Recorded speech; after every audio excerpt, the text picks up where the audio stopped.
Like, he used to have the ring the hour before me. And I remember watching him. He was just like this big hulking monster walking around. Dude, he's so ridiculously tall. Yeah, ridiculous. He's so tall and long, and he moves so good for a big heavyweight. Nice dude, though. God, he's a great guy. He's a sweetheart of a guy. Good. Let's go. Last 10, put in, let's go. Put in. 4, 3, 2, 1. Yeah. I've been hungry, and I stay hungry in the sense that even when you don't have nothing, you don't settle for less. As I always say, when you're on ground zero, the only way to look is up. So you keep on achieving. Joe Rogan is genuinely shocked watching the latest training footage of Anthony Joshua, and you can almost feel the disbelief through his reaction. Because he's so different. His style is so different. You know, he's so economical. Like, he puts pressure on guys without throwing too many punches, and then starts to figure holes out, and the way he can explode and move in with one shot, my God. Yeah, take his jab off him. He got a decent jab. Take it off him. And again, take his jab off him. Use that defense, that glove and that head move. And again. Good. There you go. He won't see them coming, you see. The ultimate goal, is to walk out that night of the fight and know you put in 100%.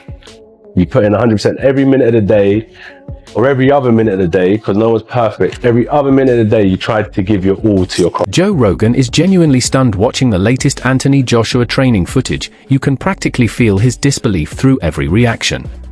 See, little movement. There you go. Feet, little movements. Meet him twice, and then you're going to attack him twice, and then you're done. Meet him twice. Attack him twice. Come on, last 10 seconds. You ready? Let's go. Come on, and don't rush it. Speed.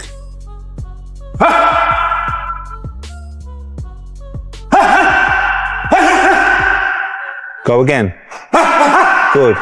This is the same AJ who suffered that brutal loss to Daniel Dubois and disappeared for a year. Now, he's back, looking absolutely massive, sharper, and more physically intimidating than ever.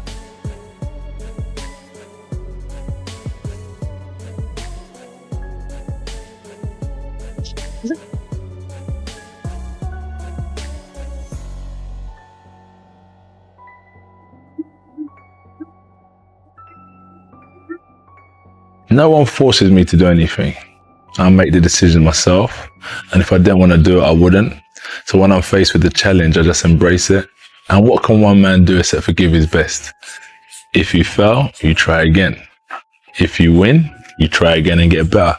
So as long as you maintain and you stay consistent, you'll forever be a winner and a champion, and the people who love you in their eyes, because they support you nevertheless, as long as you're trying again and again and again. Joshua doesn't look like a man casually easing back into the ring. He looks like someone who's been rebuilding in silence with a point to prove. The size is bigger, the power in his movement sharper, and the intensity in his work screams, this is unfinished business.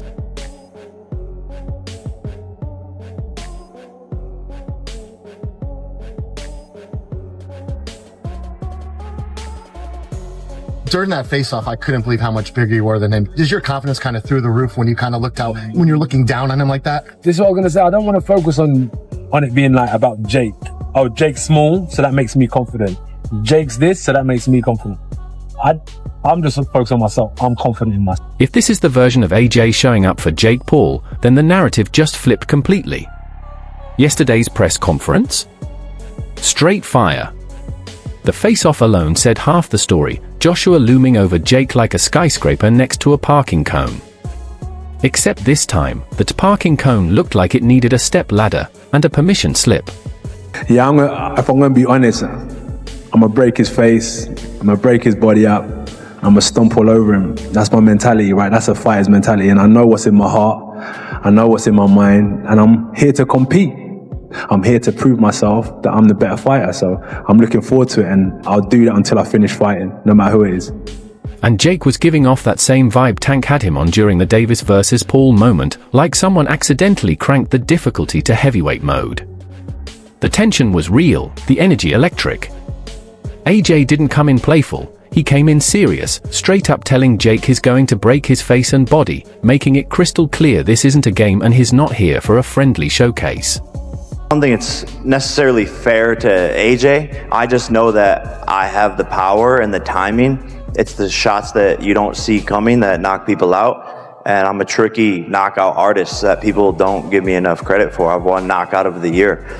So he has to be careful. And I do have the timing, the speed, and the tricks up my sleeve to be able to hit a shot on this guy that he doesn't see coming that can put him to sleep 1000%. You could feel the crowd holding its breath. This wasn't promo talk. This was a heavyweight laying down the rules. And for us fans, the only hope is that it stays real, no scripted Tyson-style theatrics, no cinematic nonsense, just pure boxing reality.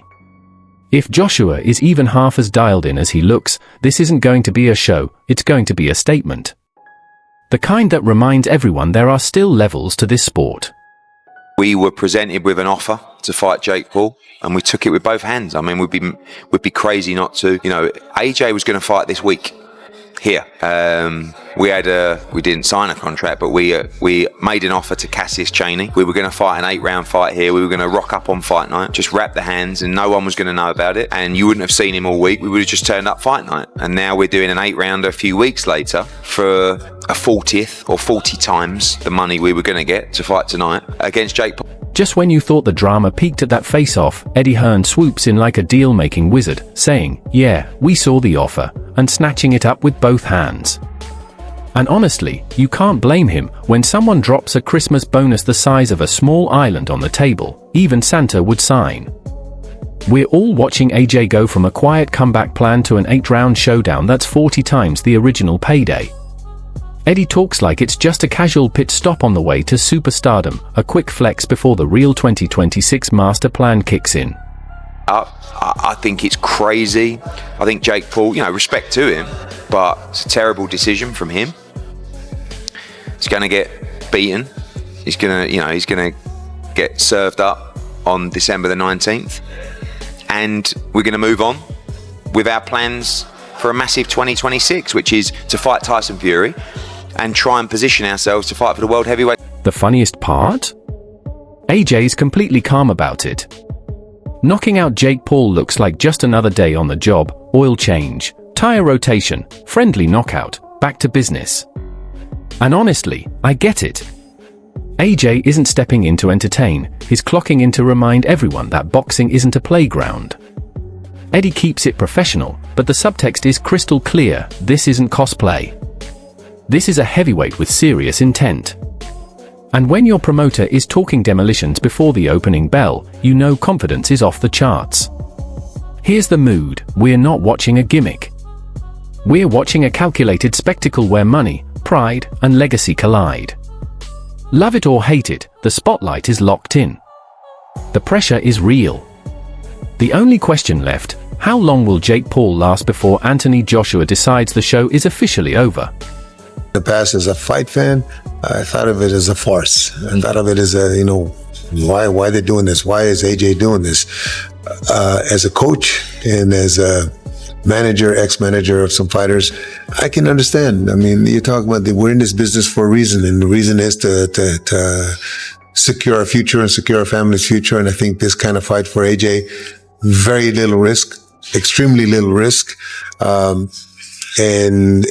Just when Eddie Hearn had us thinking AJ was treating this like a luxury bonus round, Abel Sanchez steps in and flips the perspective from hype to straight-up logic. I'm sitting here like, all right, let's be real.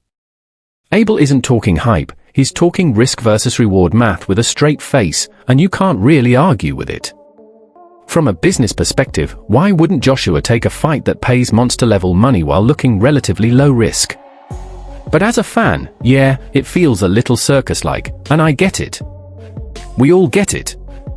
Line up a gold medal heavyweight machine against a guy who already got checked by Tommy Fury, and suddenly it starts looking less like a real fight and more like a science experiment.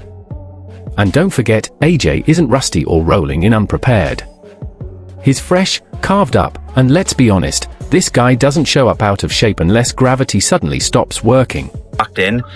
He's obviously very, very tall, looking up, my tallest opponent. My eyes are at his, chest level. But yeah, he's locked in, I'm locked in. I don't think there's fear in his eyes or in my eyes. Yeah, Jake, tell us the difference between your face-off with Gervonta, where you're a head taller looking down, and now looking up at Joshua. No, it's surreal. All of it is very, very funny. And my neck started to hurt after looking. Here's where it gets really entertaining. Abel's comparisons are next level. He's painting Joshua as this ultimate gym-built machine, sharp and ready, while Jake's record still feels like it's loading. And honestly, I had to chuckle because it's accurate. This isn't some past his prime AJ strolling in for nostalgia points. This is a focused, upgraded heavyweight who could easily headline an action film and probably knock over the catering on the way out.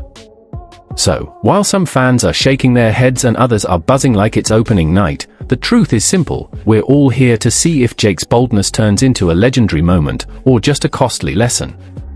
Either way, buckle up, because when a polished heavyweight collides with raw confidence wrapped in bravado, you know something explosive is about to go down.